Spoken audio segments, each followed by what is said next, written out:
Lalakan sa kanila. Kayong matutuwid, magalak kayo sa Panginoon. Pasalamatan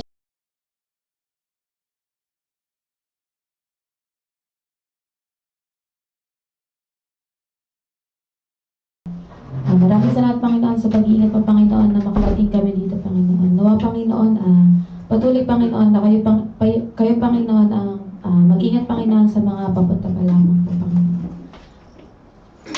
Maraming salamat, Panginoon, sa blessings, Panginoon, na binibigay niyo po sa amin, Panginoon. Kaya, Panginoon, kayo pang maggabay sa amin, Panginoon, sa araw-araw, Panginoon. And, Panginoon, patawarin niyo po kami, Panginoon, sa nagagawa namin mga kasalanan, Panginoon. Ito lang po ang aming samadalangin sa pangalan ni Jesus. Amen.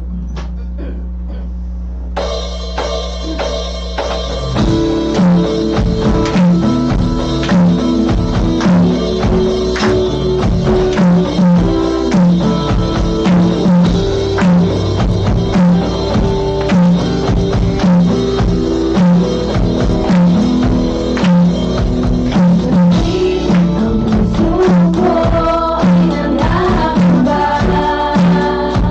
ito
templo mong banal, may bagong kagalakan.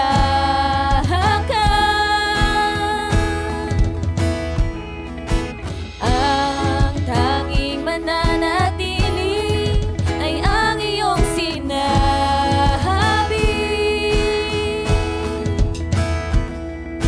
Sa kataas-taasan, ikaw pa rin ang hari.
Tapatan mo, O Diyos, tunay at dakila. Ang pag-ibig mo'y wagas at walang kapantay sa aking puso, sa aking buhay. Papurit pagsambay, iaalay. Bukas, noon, ngayon, magpakailanman, luwalhatiin ka.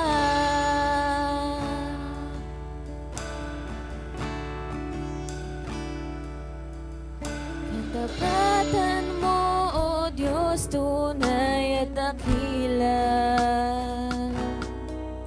Ang pag-ibig mo'y wagas at walang kapantay sa aking puso, sa aking buhay. Papurit pagsambay, iaalay.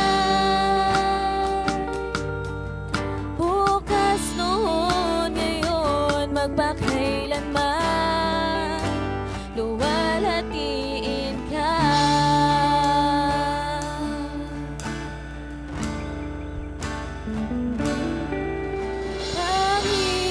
Panginoon, kay buti mo sa akin. Ikaw lang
Ikaw, O Diyos, ang tangi kong kanlungan.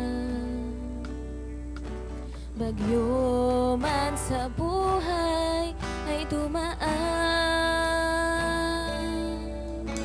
lumakan man sa lilim ng kamatayan.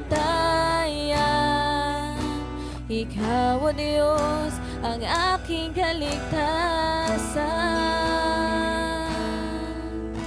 Ikaw, O Diyos, ang tangi kong kanlungan. Bagyo man sa buhay ay dumaan, lumakad man sa lilim ng kamatayan. Ikaw, O Diyos, ang aking kaligtasan. Natatangi kong kublihan ay Ikaw, O Jesus. Natatangi kong pag-asa ay Ikaw, Panginoon. Kailanman Ika'y di nagbabago. Sandigan ko'y Ikaw.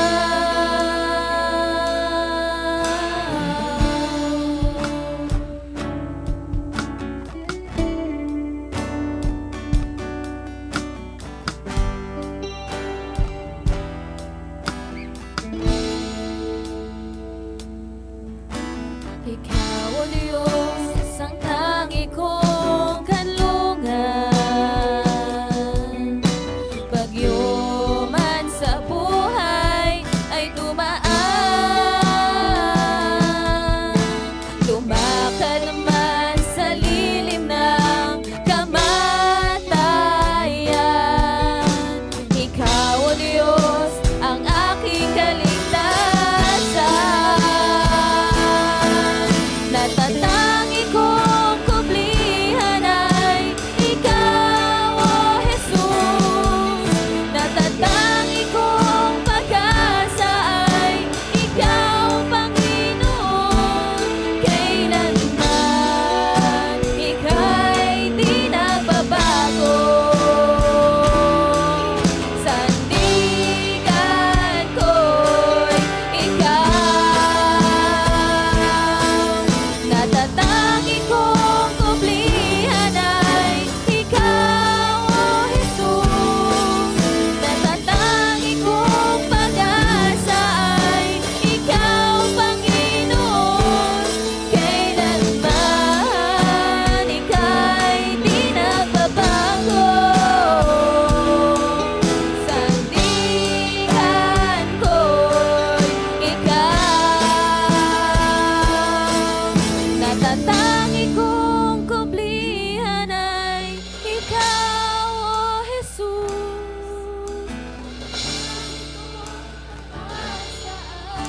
Ikaw, Panginoon. Kailanman Ika'y di nagbabago.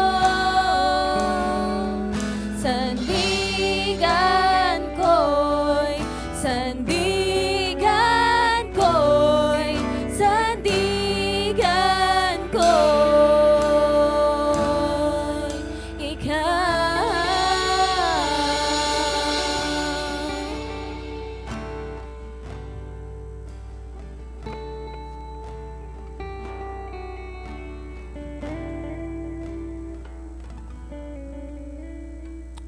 Tunay nga, Panginoon, na napakabuti mo, Panginoon, sa aming mga buhay, Panginoon.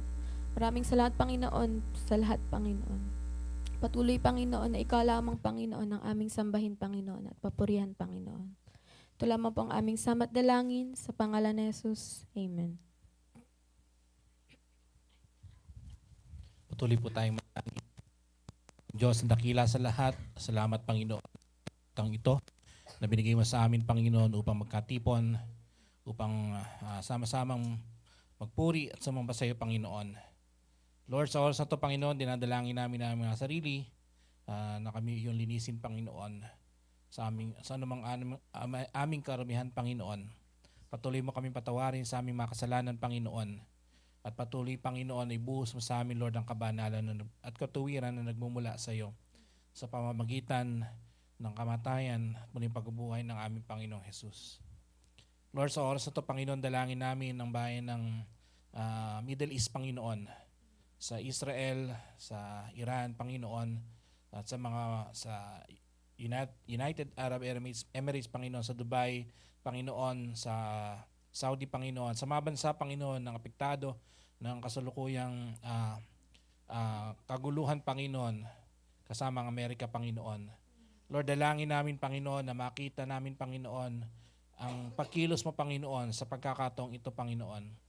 Lord, maraming kampo, maraming site, Panginoon, ang sumisigaw ng pabor at di pabor, Panginoon, sa kasalukuyang pag-atake ng Israel at ng Amerika, Panginoon, sa Iran, Panginoon.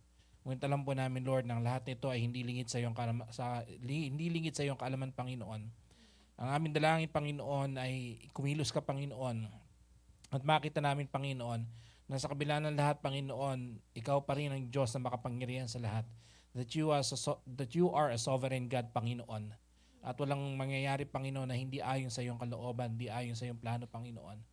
Lord, dalangin namin, Panginoon, kung meron man na maging magandang resulta, Panginoon, ang kaguluhang ito, Panginoon, dalangin namin, Lord, yung kalayaan, Panginoon, para sa mamamayan ng Iran, Panginoon, na ilang dekadang pinahirapan, Panginoon, ng teroristang government, Panginoon, ng Iran, Panginoon. Lord, dalangin namin, Panginoon, na maging parang ito, Panginoon, upang makakilos, Panginoon, ang iyong mga anak, Panginoon, para abutin ng mabuting balita, Panginoon, ang bayan ng Iran, Panginoon, at mga kalapit lugar nito, Panginoon, upang makapasok ang iyong salita, Panginoon, sa bayang ito, Panginoon, na kung saan ay halos walang mananampalataya, Panginoon, na nakatira, Panginoon, dahil sa hirap, Panginoon, ng saigpit, Panginoon, ng gobyerno ng Iran, Panginoon, laban sa iyong salita, Panginoon, at sa iyong mga manggagawa, Panginoon. And Lord, dalangin namin, Panginoon, na maging pagkakataon din to, Panginoon, upang magnilay-nilay kami, Panginoon, na ang buhay ay hindi namin hawak, Panginoon. Alam po namin, Panginoon, na marami apektado, Panginoon, ng mga sibilyan, mga casualties, Panginoon, Lord, mga collateral damages, Panginoon, na tinuturing nila, Panginoon. Pero dalangin namin, Panginoon, na maging pagkakataon ito, Panginoon, upang makita namin, Lord, makita ng lahat, Panginoon, na ang buhay ay hindi namin hawak, Panginoon, kundi ikaw, Panginoon, may hawak nito, Panginoon. At wala kami dapat gawin, Panginoon, kundi ang magtiwala, Panginoon, sa iyo.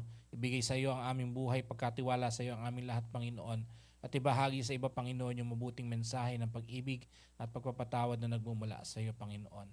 Lord, dalangin namin, Lord, yung mga kapatid namin sa pananampalataya sa mga lugar na apektado, Panginoon, ng kasalukuyang kaguluhan, Panginoon, sa Middle East, Panginoon. Dalangin namin, Lord, ingatan mo sila, samahan mo sila, Panginoon.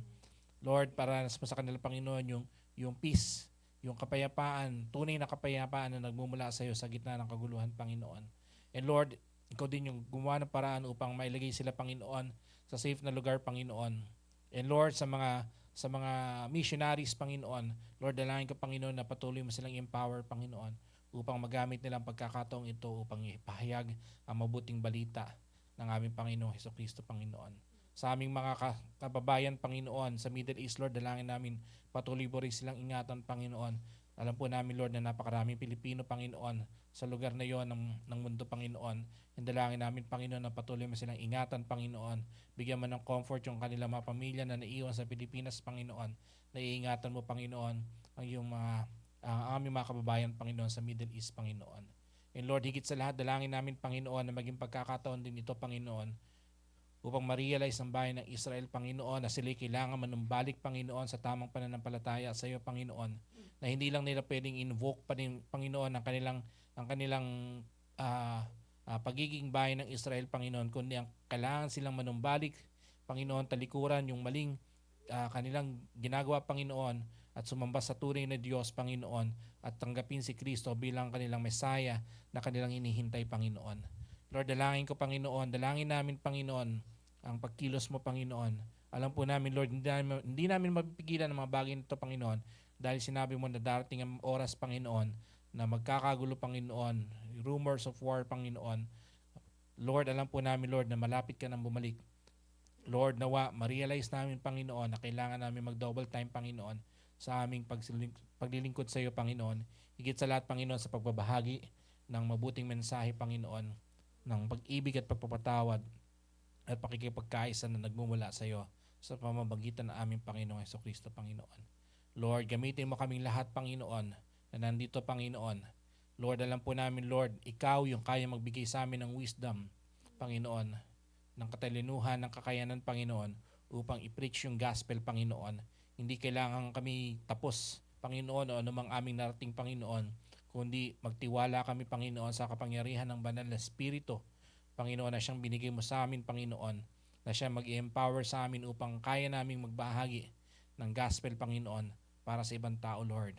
Lord, dalangin namin, Lord, na patuloy mo, Panginoon, na ibuhos sa amin, Lord, yung kapangyarihan, Panginoon, na nagmumula sa iyo, Panginoon, upang makatayo kami at makapagsalita kami, Panginoon, at ma-share namin, Panginoon, yung iyong salita, Panginoon, yung mensahe, Panginoon, para sa mga tao, Lord. Lord, maraming salamat, Panginoon. Alam po namin, Lord, hawak mo ang lahat. Hawak mo ang aming buhay. Ikaw ang may hawak at nagpapaikot sa mundo, Panginoon. Panginoon, walang imposible sa iyo, Panginoon, at walang bagay na hindi lingid sa iyo, Lord. Maraming salamat po sa iyong papuri, sa iyong pasasalamat sa pangalan ni Jesus na pamidalangin. Amen. Amen.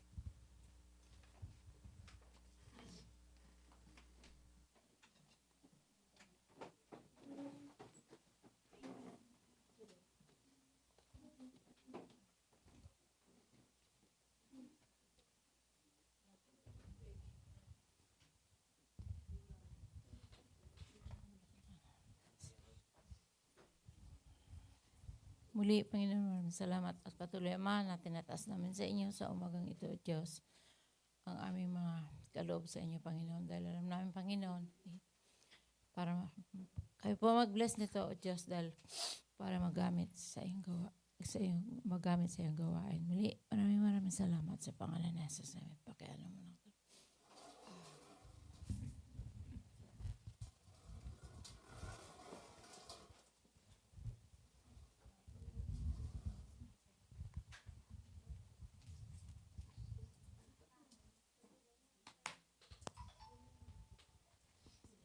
Muli tayo po ay lahat tumayo para sa pagbabasa ng ating Chalcedon Creed. Sabay-sabay po tayo. 1, 2, 3.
Mahal na Pangupo.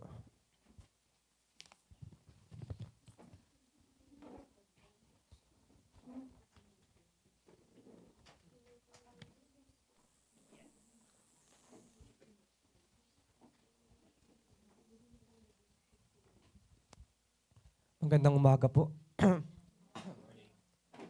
Morning.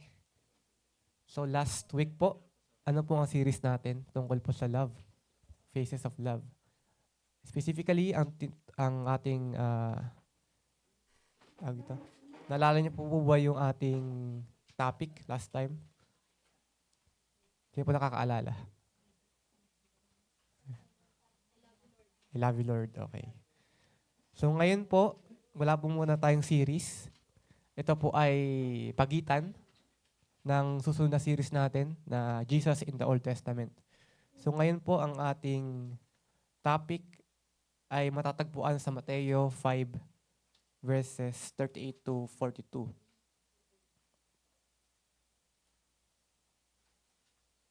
I-open ko lang.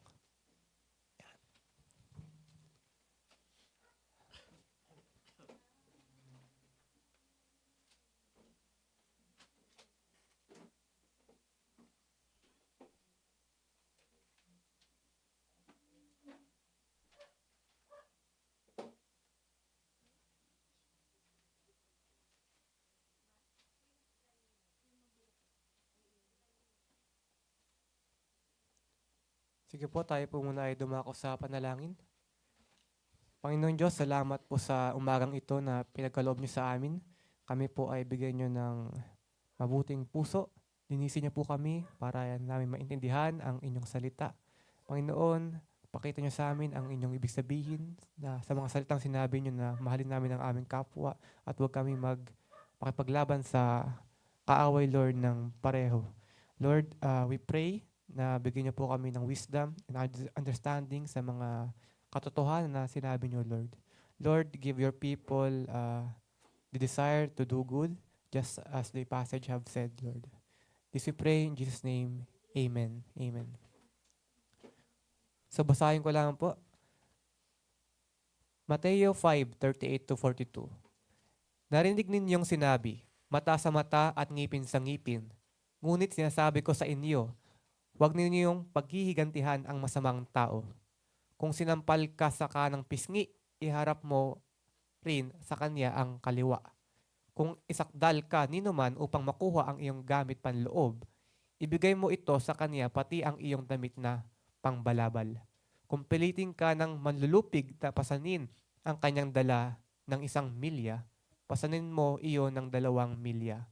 Bigyan mo ang nanghihingi sa iyo at huwag mong tanggihan ang nanghihiram sa iyo. So ito pong passage na to ay isa sa mga misunderstood na passage na para bang hayaan lang natin yung kasamaan, no? At magpabiktima na lang tayo.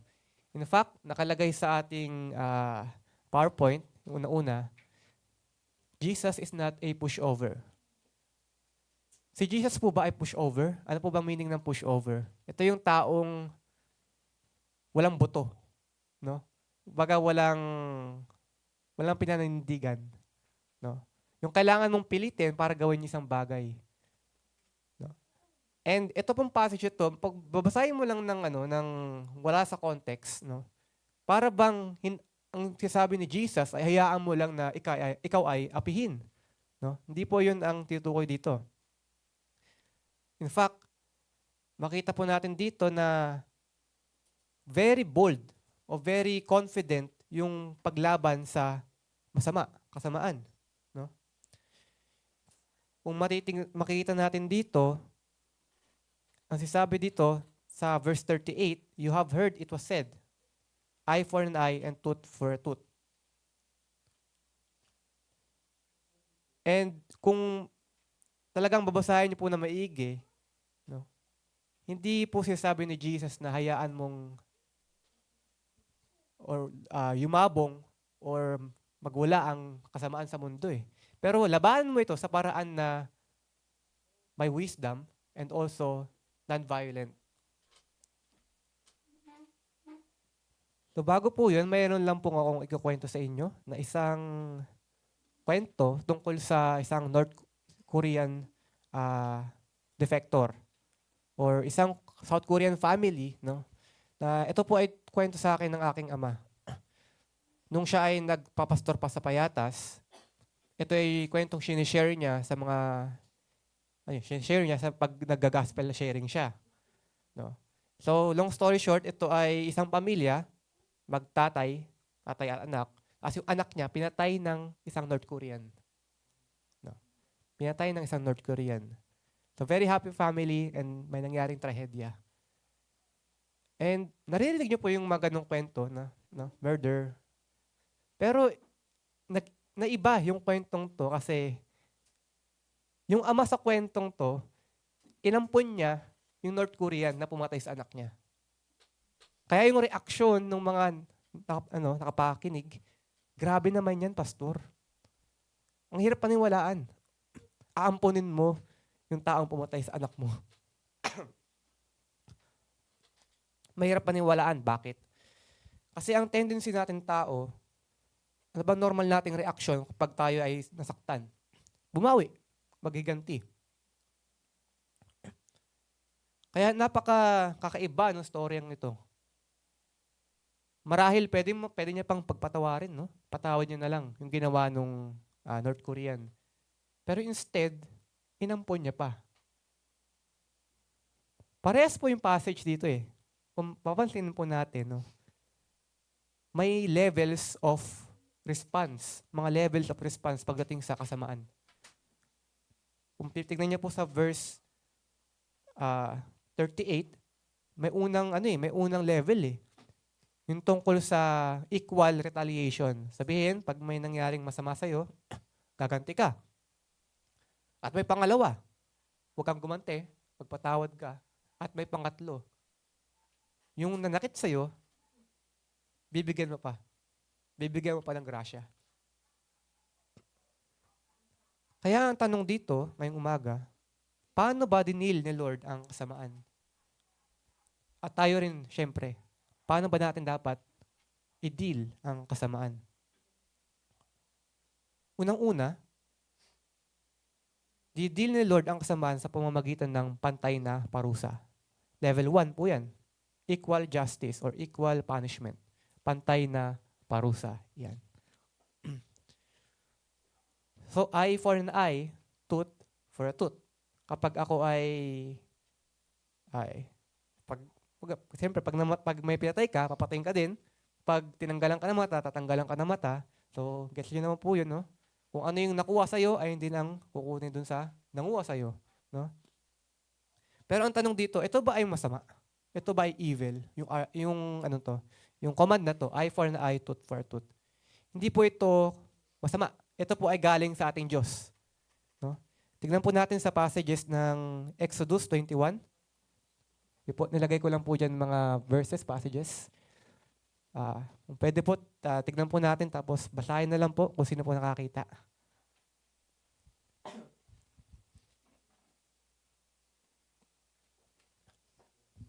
Exodus 21 po. 22 to 25.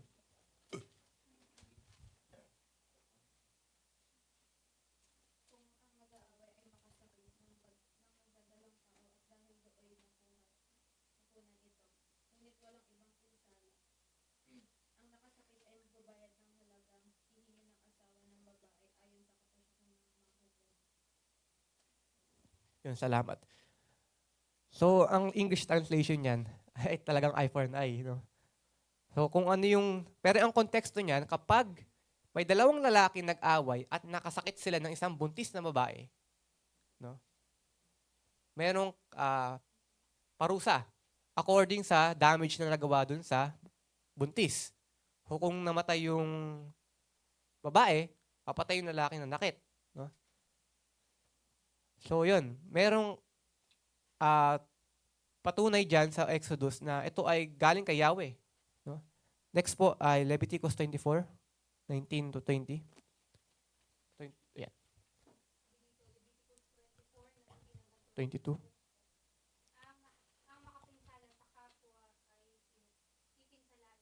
Mm.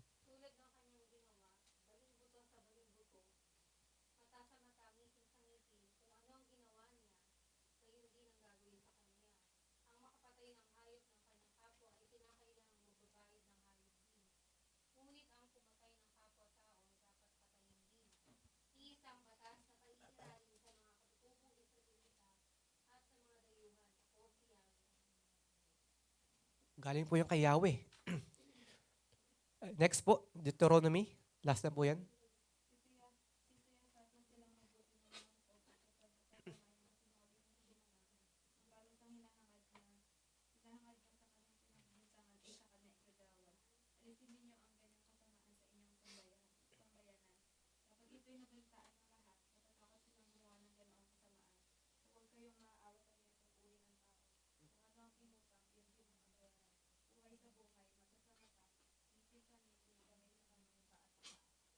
Aba, grabe, no?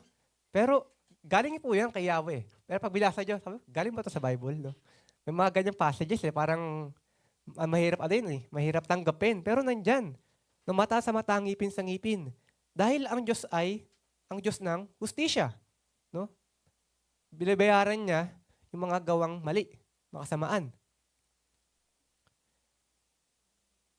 Pero malinaw po sa konteksto, mapapansin po natin, ito ay mga situation pagdating sa korte. Ito ay situations pagdating sa judicial process. Hindi po ito license, hindi po ito dahilan para mag-commit ng personal na vengeance. No? Kasi sabi pala ng preacher, eye for an eye. Mayroon pala akong karapatan na pag may nanakit sa akin, sasaktan ko din siya. Equal. Hindi po. Ang titukoy dyan ay mga judges. Mga hukom ang may karapatan na gumawa nito.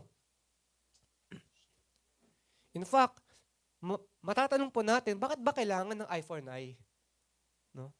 Bakit di na lang tayo magpatawad, magmahalan? Actually, kailangan ayun talaga yung solusyon eh. Pero dahil ang rason ni Yahweh, ang ating Panginoon, kung bakit merong gantong klase ng batas, dahil ito ay kailangan. Kailangan to ng society natin. Bakit? Kasi tayong tao, gusto natin kasing tayo masunod. No? So yung mga batas na to, it tries to maintain yung boundaries natin pagdating sa mga kilos natin na ano. And alam natin na tayo ay depraved, no? Totally depraved. At ito ay nag-act as deterrent. Pag sabing deterrent, ito yung pupigil sa kasamaan.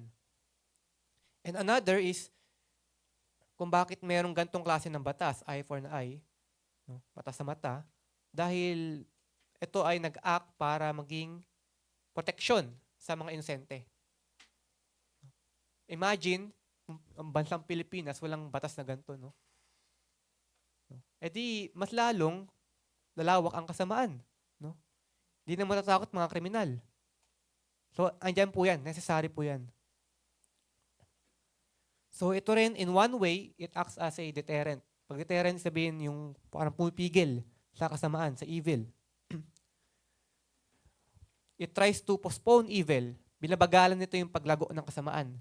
Pero on its own, di na ito kayang talunan nito. So justice is not enough.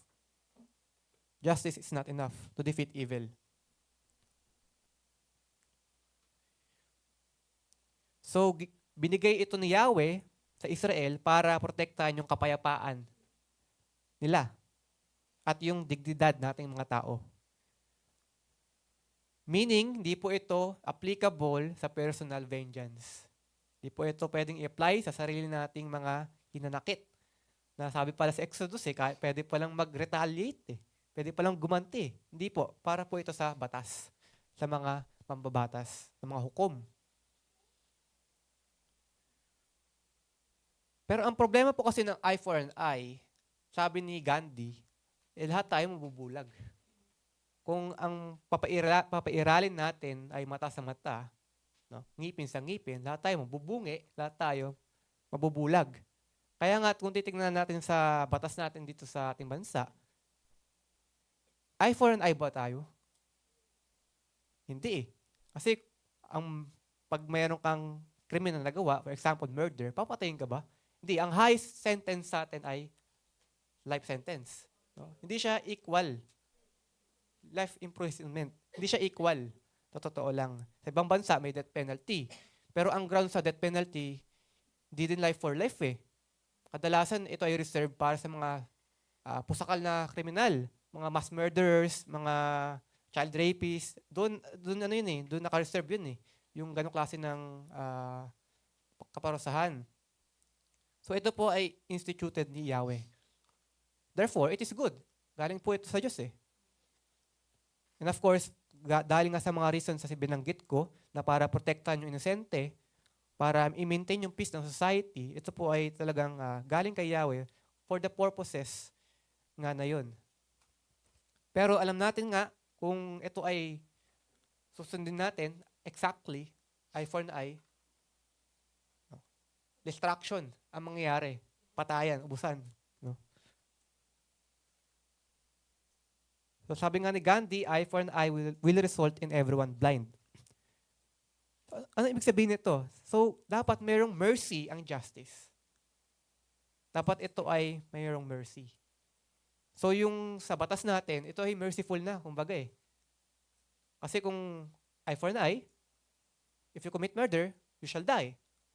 Pero, imprisonment, no? So yun, there is mercy in justice. Ayun nga, there is mercy in justice. Dapat lang. At bakit, anong problema sa eye for an eye? Ang problema sa eye for an eye ay pag ito ay sinunod natin, no? Or pag ito ay hindi natin sinunod, tendency kasi natin mga tao humigit sa retaliation. Sabihin, pag ako ay sinaktan, yun naman, ang tendency ng tao, ng puso, humigit sa retaliation. So narito yung, kaya binigay ito ni Yahweh sa Exodus para i-limit yung retaliation. No? Equal lang, hindi pwedeng lumagpas. Ang tendency po ng tao, lumagpas dun sa retaliation. Example, nakabunggo ka na ba ng balikat ng tambay? Natry niyo na po bang pagtripan sa kalsada? Diba? Maling tingin lang. No? Kaya nabunggo mo, tapos anong ginawa, di ba? So, sa mga nakaranas yun, alam nyo naman. Higit yung ginawa, di ba? Na retaliation. Nabunggo lang, ibig sabihin, pwede, magpabunggo ka din. Pero, bubugbugin ka na, di ba? Ganon. Makipaghamon na. So, higit ang tendency ng tao eh. More than equal ang gusto ng tao mag-retaliate. Sometimes, kumikitil ang tao ng buhay dahil na insulto lang. No? Hindi na eye for an eye. Life for an insult. Yan ang level 1. No? Yan yung ginagamit ni Lord para tigilan ng evil, eye for an eye.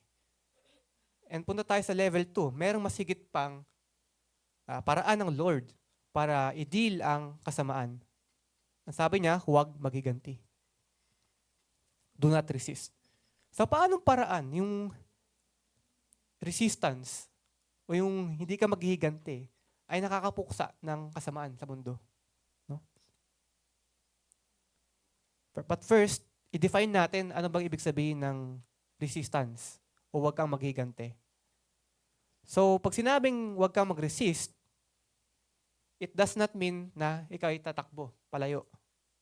Pag sinabing resist, ito ay stand your ground. Manindigan ka. No? Pag sinabing huwag kang mag-resist, hindi nito ibig sabihin na hayaan mo lang yung kasamaan na lumaganap. Pero, ang ibig sabihin ng resistance or non-resistance ay pag-deal sa kasamaan ng mapayapa. Yung idea po nito ay malaman nung nanakit sa'yo na mali yung kanyang ginawa, ma-realize niya yung mali kanyang ginawa para siya ay makapag-repent. No?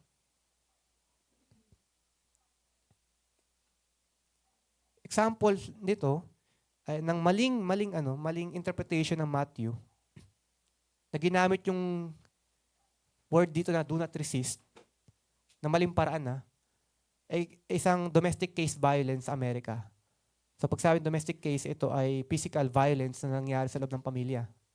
Madalas, pag sinabing domestic violence, ang doon, yung ama, binububog yung anak or kaya yung asawa.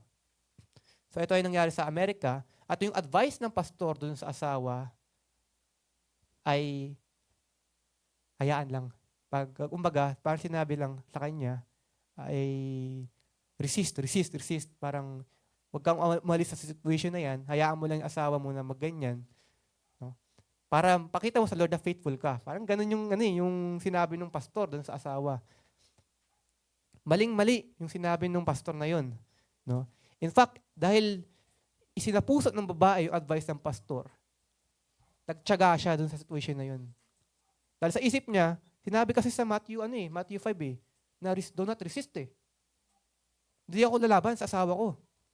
Kahit na binubugbog ako, pati anak ko. Mahirap na situation to. Pero malinaw na in-explain ng mga susunod na passages kung paano mo mag-respond.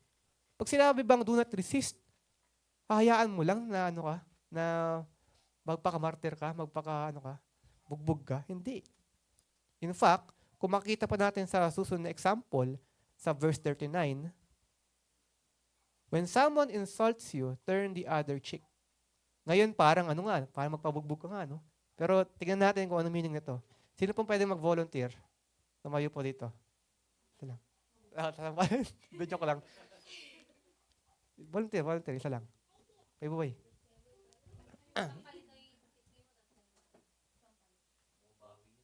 Yan. Sa kultura po ng Hudyo, ang ginagamit pong slap ay backhanded. Hindi po ganun. Pag slap ko po, ganyan. So ano po natamaan sa kanyang pisngi? Ano? Kanan. So pag, kuya, acting ka, yan. Tapos, pag humarap siya, sabi dito, turn your other cheek. Ito naman. Diba? Kaliwa niya naman. Ano ngayon yung, ko, gagamitin kong kamay na panghampas. Ito na. Hindi, yung front na. Hindi na yung back. Sige. Ibig sabihin nito, pag sabi kasi backhand slap, ito ay insult to, na kadalasan na ginagawa ng taong mas angat dun sa sinampal. Sabihin, ako ay isang Romano, ginawa ko to, nanampal ako ng backhanded sa isang Hudyo. O kaya mayaman ako, tapos isang commoner yung sinampal ko. Pinapakita nito na, you are below me. No? Pero sa pagharap ng isang pisngi, ano nga gagamitin ko ngayon? Yung harap na. Palad na. Ibig sabihin, treat me as an equal. Treat me as an equal. So sa tingin nyo, yung action ba na yun? Duwag yun? Yung ginawa niyang pagbigay ng isa pang pisngi. Hindi yun duwag. It's a very bold act. So anong translation nito pagdating sa atin ngayon? Siyempre, ibig sabihin nito, pag ikaw ay nakaranas ng kasamaan, kapwa mo, bigay mo rin yung pisngi mo, ibig sabihin, pakita mo sa kanya, iparealize mo sa kanya, mali yung kanyang ginawa sa mapayaapang paraan. Example, nakasakit ng damdamin ng iyong kapatid sa'yo, brother or sister mo, nakasakit sa'yo, ang ibig sabihin ng pagbigay ng isa pang pisngi, ay kausapin mo na maayos. No? Mapayapang paraan.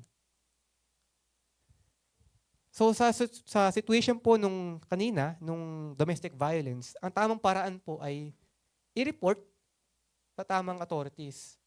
O kaya maghanap ng iba pang counselor na makakapag-guide sa kanilang mag-asawa. O kung hindi naman makuha sa usap yung asawang lalaki na nambubugbog at malala na, nararapat lang po na tumawag ng pulis. Hindi po ito maling ito po yung tamang advice dito. So yung Matthew 5:38-42, hindi ito command ng Panginoon sa atin para tayo'y magpakalugmok sa buhay. No? Na para i-absorb na lang natin lahat. Ito rin po ay call sa atin na para maging bold sa pag-call out ng evil, pero hindi through violence. No? Kadalasan kasi mga protesta, medyo violent No? So we protest in a way na peaceful. So nagigets po natin yung kanina po, no? Yung sa backhanded and yung front hand. So, for example, when someone insults you, makipag-usap ka na maayos. No? When someone insults you, wag kang gumanti, wag ka rin mang-insulto. Mag-respond ka ng calmly. Baka mamaya sigawan mo. Nakadala insulto ka. And forgive easily. Insulto lang po yun. Those are just words. No? Sabi nga ni Charles Spurgeon, if any man thinks ill of you, do not angry with him, for you are worse than he thinks you are. Ibig sabihin, kapag may isang taong insulto ka o pangit ang pagtingin sa'yo, huwag kang magalit sa kanya. mas malala ka pa doon. No? Yung sinasabi ni Spurgeon. So ito ay praise na or quotation na para tawag dito. Pagpatawad natin yung mga insulto. Insult lang naman yun eh. Malit na bagay, sa totoo lang. In fact, sino ba nakatanggap ng pinakamalaking insulto sa buhay? Ba si Jesus? No? Sabi dun, kung ikaw talaga ay anak ng Diyos, bumaba ka dyan at iligtas mo ang iyong sarili. No? Napakalaking insulto yun kasi nagpe-preach siya about salvation. Pero siya mismo, hindi niya maligtas sarili niya. That's the greatest insult. Pero pinagpatawad niya. Sabi niya, Father, forgive them for they do not know what they are doing. And isa pa dito na binanggit ay pagdating sa kasuotan sa verse 40. Kung isakdal kanino man upang makuha ang iyong damit panloob, ibigay mo ito sa kanya pati ang iyong damit na pangbalabal. Example, nakawala ng gamit mo, balit na bagay, ballpen. No? Instead of getting angry, mga estudyante dyan, manghiram. Instead of getting angry, tapos gaganti ka din, manghiram ka din ng gamit niya, tapos wawalain mo din. Diba? Ayos din, no? Why not forgive? Ballpen lang yun. Napakalit na bagay. Kung maulit-ulit muli, hindi ko na siya papahiramin. Hindi, kausapin mo, kindly remind them. Ikaw na magpaalala. Balik mo yun, ha? Nakailang wala ka na eh. Diba? Nasambat pa, no? Example, pagdating sa pera. Pwede din, no? In fact, level 3 na yun kasi nasa level 2 pa lang tayo eh. So pag nangutang sa'yo yung kaibigan mo, 50 pesos, 100, tapos di makapagbayad kasi alam mong yung situation niya, no?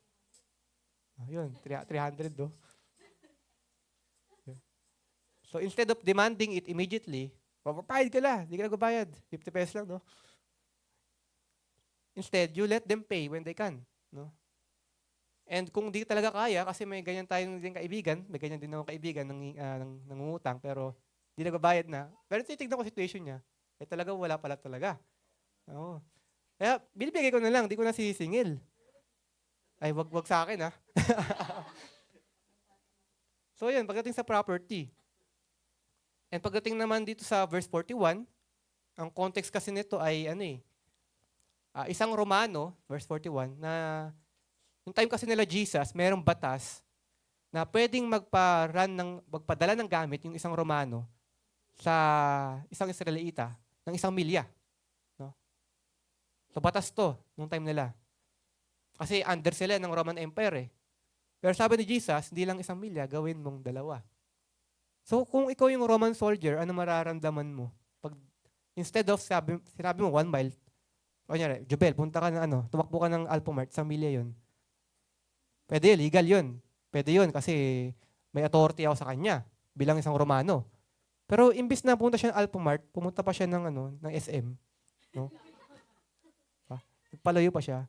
Ano mararamdaman ng isang Roman soldiers? Sa totoo lang, maaring mahiya, maaring magalit. No?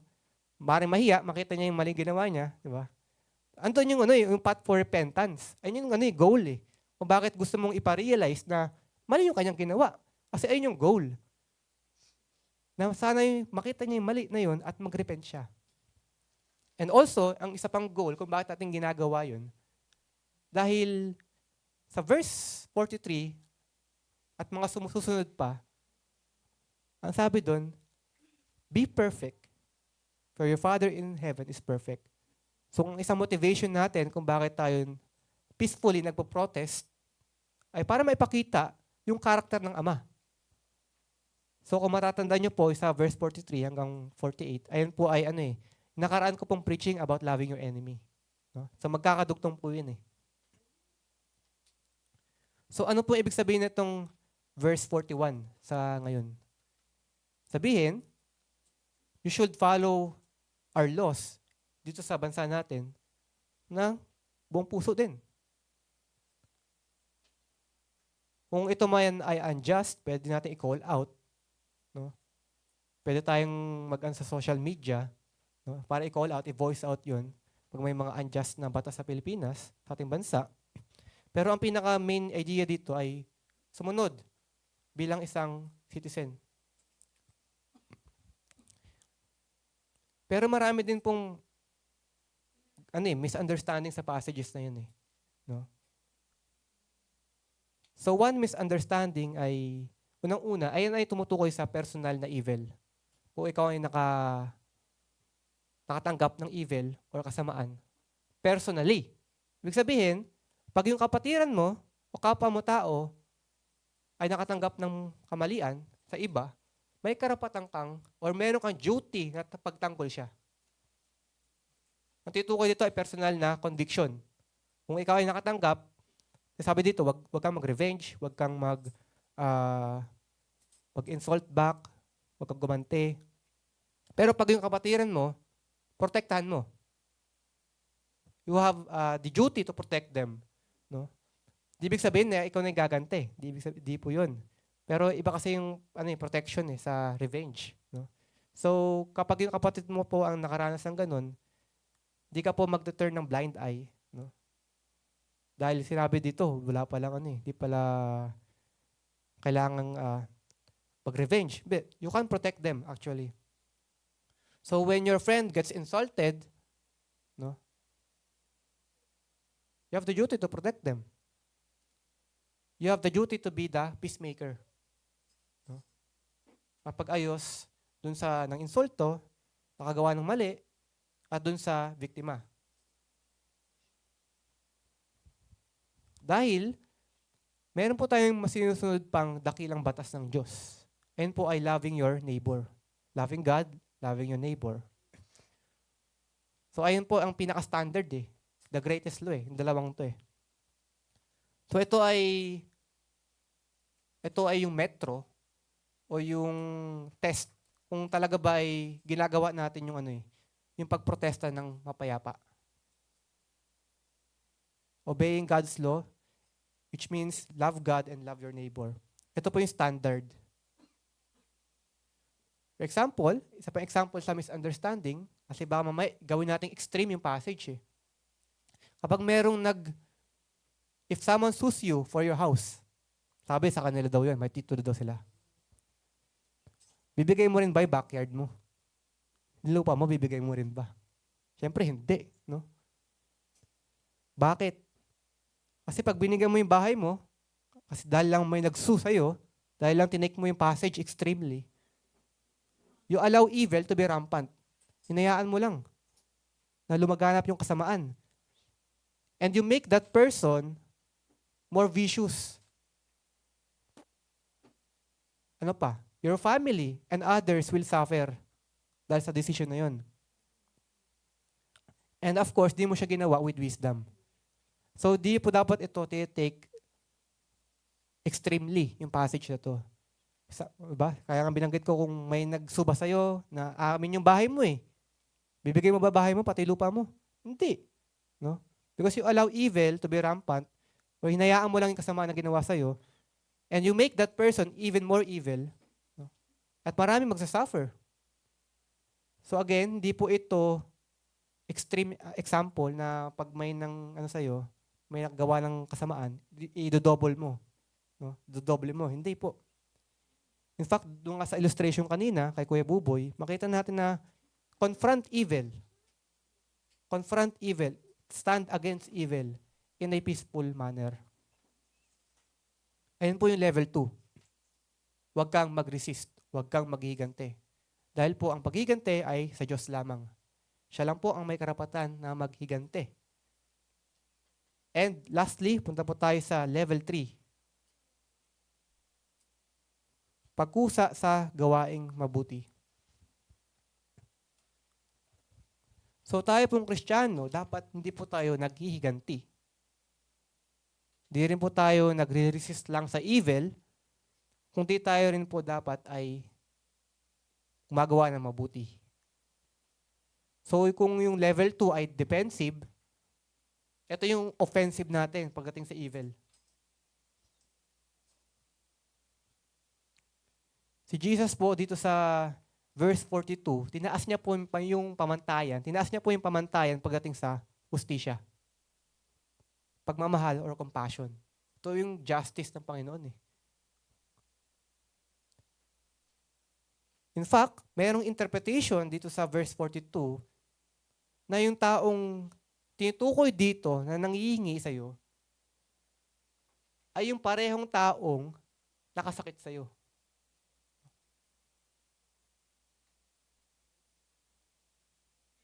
Di lang ito yung compassion pagdating sa taong gusto mo eh.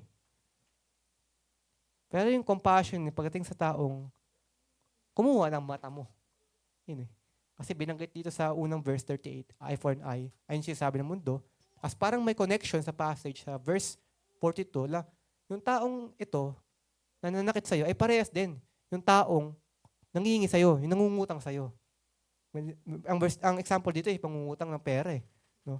Pero generally speaking, ito ay taong nanghihingi sa'yo. At yung tinutukoy dito, yung taong humingi sa'yo, ay yung taong nanakit din sa'yo.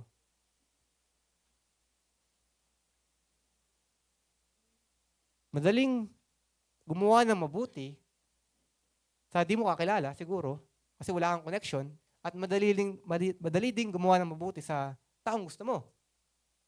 Pero sa taong nanakit sa'yo, ayun yung challenge. Ayun yung challenge. So kung sa example kanina, no, kagaya nga sabi ni Ate Kesha, kung nawalan ng ballpen, di mo lang papayramin, baka ibigay mo na yun sa kanya. No? So hindi lang ka naawa, nagbigay ka din ng grasya. At bakit kailangan itong gawin? Kasi ito po ay ginawa ng Panginoon natin para sa atin. Hindi lang awa yung binigay niya, kundi grasya. Ngayon, ang awa ay yung hindi pagtanggap sa mga bagay na deserve natin. Ang deserve natin ay punishment, death, pero hindi natin natanggap, yun ay awa. Pinospone. Ang grasya naman, hindi lang pinospone, may binigay pa. Nga, unmerited favor. Di natin deserve, galing sa kalooban ng Diyos. Grace. So makita natin dito, may level 1, level 2, level 3. Level 1, you retaliate against evil the same way. Pero hindi ito applicable sa personal. Sa atin bilang individual. Ito ay applicable sa batas, sa society. No? Hindi kailanman ito ay dapat ginagamit bilang license para magiganti. And yung level 2, resisting evil, no? Sabihin, labanan mo yung evil in a peaceful way, sa mapayapang paraan. At yung level 3, labanan mo yung kasamaan sa paggawa ng mabuti. Totoo nga. Kasi pag eye for an eye, ang ating basihan, anong mangyayari? Patayan. Hindi lang patayan, mas lalong lalala actually. Kasi kung evil na lang ang natatanggap ng isang tao, wala nang kabutihan, ang tendency nun, to be more evil. Para siyang domino. Pag domino, pag inano mo, pag bumagsak yung isang domino, sunod-sunod. That's how evil operates. That's why ang sinasabi ni Jesus, ipahiya mo ang kasamaan ng mundo sa paggawa ng mabuti. Ipahiya mo yung kasamaan ng mundo sa paggawa ng mabuti. The question is, anong level ba yung pinakita nung South Korean na ama? Level 2, 1 ba? Malamang, hindi. Hindi siya nagiganti. Level 2 ba? Nag-resist lang ba siya? Pinatawad niya lang ba? Hindi. Level 3. Inampun niya yung taong pumatay sa anak niya. Sa isip ng mundo, ito ay kahangalan. Pwede mo bang masabing katangahan? No? Ba't mo gagawin yun? Mas natural na bigay mo na lang sa batas at ipakulong. Para mas okay pa nga na Magpatawad ka na lang para hindi masama ang loob mo. Pero hinayaan mo pumasok sa iyong bahay, inampun mo, pinaaral mo. Grabe yung kwentong yun sa totoo lang. In fact, yung kwentong yun, it reflects sa situation natin bilang Christians. Ganun din nangyari sa atin eh. No? Diba? Murderers of God, pero inampon ng Diyos.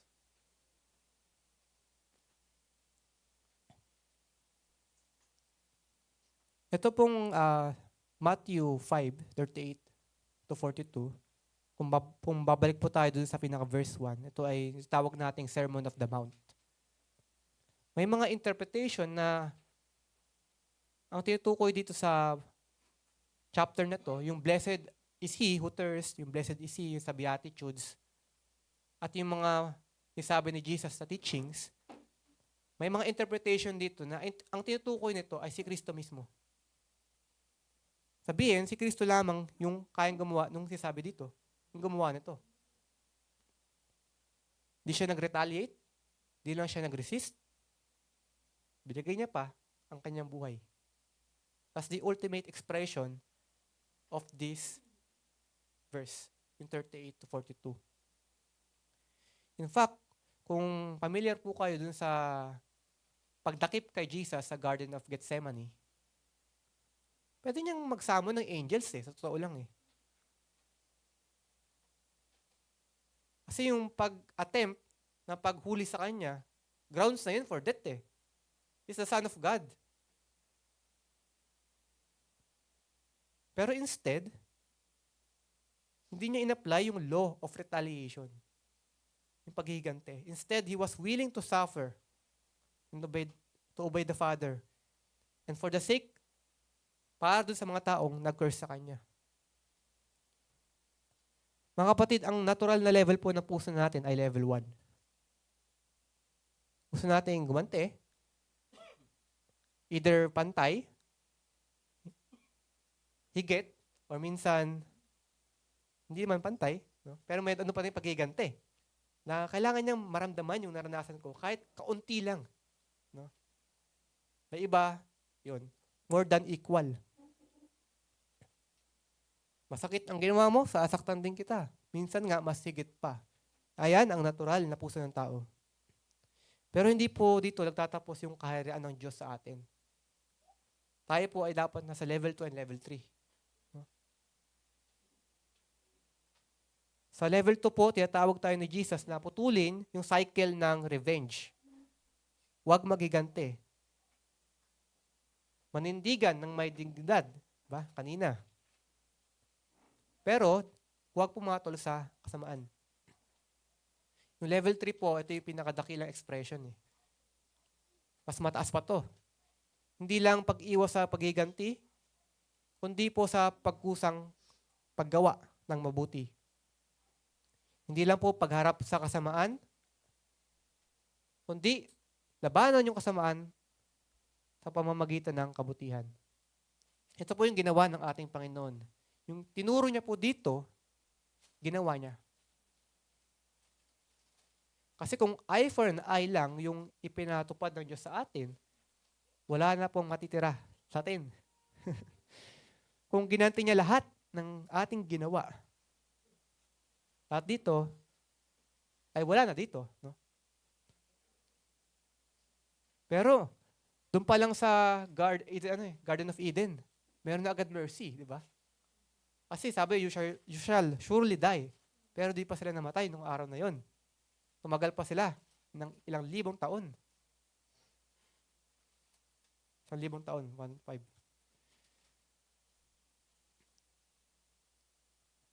Pero sa halip na eye for an eye ang bigay ng Diyos, totally, binigay niya po si Jesus. Siya po yung nag-absorb nung retaliation. Kala kasi natin, parang wala na yung justice ng Diyos kasi minahal niya tayo. Hindi, may nag-absorb nung justice ng Diyos. Jesus. Siya po yung namatay. Siya po yung tumanggap ng retaliation. So yung hustisya po ng Diyos ay hindi binaliwala. Tinupad po ito sa krus. Ito po yung justice ng Diyos. Yung awa po ng Diyos, hindi niya po tinipid sa atin. Binuhos niya po sa atin ito nung tayo'y kaaway pa niya. Kaya po ang tanong, sa anong level po tayo nabubuhay? Level 1, natural na laman. Level 2, mahirap. Mahirap ang level 2, pero posible sa grasya ng Panginoon. Level 3, imposible kung wala si Kristo. Yan po ang mga levels kung paano tayo mag-respond sa evil. Personal man or evil ng kamunduhan.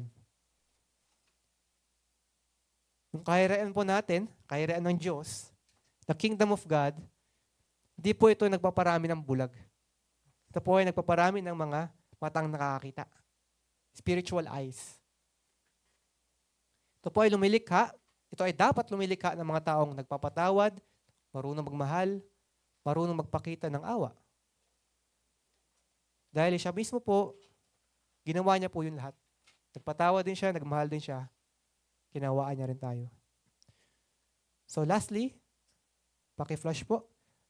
Jesus broke the cycle of evil, not by retaliation, but by redemption.